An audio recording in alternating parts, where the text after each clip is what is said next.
நம்மளுடைய வாழ்க்கை எப்படி வாழ போகிறோன்றது தான். ஏன்னா இந்த பிறவி மீண்டும் நம்ம வாழ போகிறோமோன்னு யாருக்கும் தெரியாது. அடுத்த பிறவி நமக்கு என்ன இருக்குமோன்னு தெரியாது. ஆனால் இருக்கிற காலங்கட்டில் கணவன் மனைவியோடு சேர்ந்து பிள்ளைகளோட ஒற்றுமையோடு வாழ பழகிக்கோங்க. மற்றவங்க 1000 என்ன சொன்னாலும் சரி, மற்றவங்க சொல் பேச்சு கேட்கறத விட உங்களோட சுய புத்தியை கேட்டு நீங்கள் அந்த வழியில் போங்க. ஏன்னா இந்த பிரபஞ்சத்தில் நீங்கள் வாழ பிறந்தவங்க, குடும்பத்தோடு சேர்ந்து வாழ பிறந்தவங்க, கர்மத்தின் பலனை அனுபவிக்க பிறந்தவர்கள். அதனால் மற்றவங்க சொல்கிறத விட உங்களுடைய சுய சிந்தனை, உங்களுடைய எண்ணம் என்ன சொல்லுதோ அந்த வழியில் போங்க. அது அண்ணனாக இருக்கலாம், தம்பியாக இருக்கலாம், குடும்பமாக இருக்கலாம், அம்மாவாக இருக்கலாம், அக்காவாக இருக்கலாம்.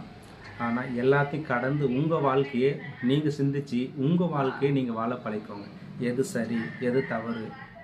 மனைவி தப்பு செஞ்சால் அதை சுட்டி காட்டுங்க, கணவன் தப்பு செஞ்சால் சுட்டி காட்டுங்க. உங்களுக்குள்ளாரே நீங்களே பேசி இந்த பிரிவில் நீங்கள் வாழ பழகிக்கோங்க. என்னதான் காசு சம்பாதிச்சாலும் சரி, என்னதான் நிலம் பழம் சொத்து சுகம் எதுவாக இருந்தாலும் சரி, கடைசியில் உங்கள் கூட எதுவுமே வராது. உண்மையான பற்றுள்ள கணவன் மனைவியுடைய அன்பு, பாசம், தர்ம சிந்தனை, நல்ல ஒழுக்கம், நல்ல பண்பாடு, இது போன்ற வகையில் எடுக்கக்கூடிய பேரும் புகழும் தான் உங்களை வந்து சேரும். ஆனால் நீங்கள் எந்த மாதிரி முறையில் நீங்கள் எப்படி வாழ்ந்தாலும் நீங்கள் வாழக்கூடிய தருணத்தில் நீங்கள் என்ன சம்பாதிக்கிறீங்களோ அதுதான் உங்களை பின்தொடரும்.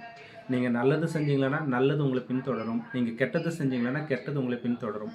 அதனால் இந்த பிரிவில் முடிந்த அளவு பணம், காசு, பொருள், அந்தஸ்து எது வேணாலும் இருக்கட்டும், அதை கடந்து குடும்பத்தோட ஒற்றுமையோடு வாழ பழகிக்கோங்க. கணவன் மனைவியோட அன்போடு பாசத்தோடு வாழ பழகிக்கோங்க. சின்ன சின்ன பிரச்சனைகள் இருந்தாலும் உங்களுக்குள்ளார பேசி அதை தீர்த்து அதற்கு தகுந்தாற்போல் நீங்கள் வாழ பழகிக்கோங்க. உங்கள் குடும்பத்தில் எப்பவுமே நல்ல வழியில் உங்களுடைய வருங்கால சந்ததிகளுக்கு நல்ல ஒரு தர்மத்தை நிலைநாட்டிட்டு தர்மத்தை சொல்லி கொடுத்துட்டு போன மாதிரி இருக்கும். அதனால் அனைவருமே அதை புரிஞ்சு கொள்ளுங்கள். இந்த பதிவு ஒரு பொதுவான பதிவாகும். நன்றி, வணக்கம்.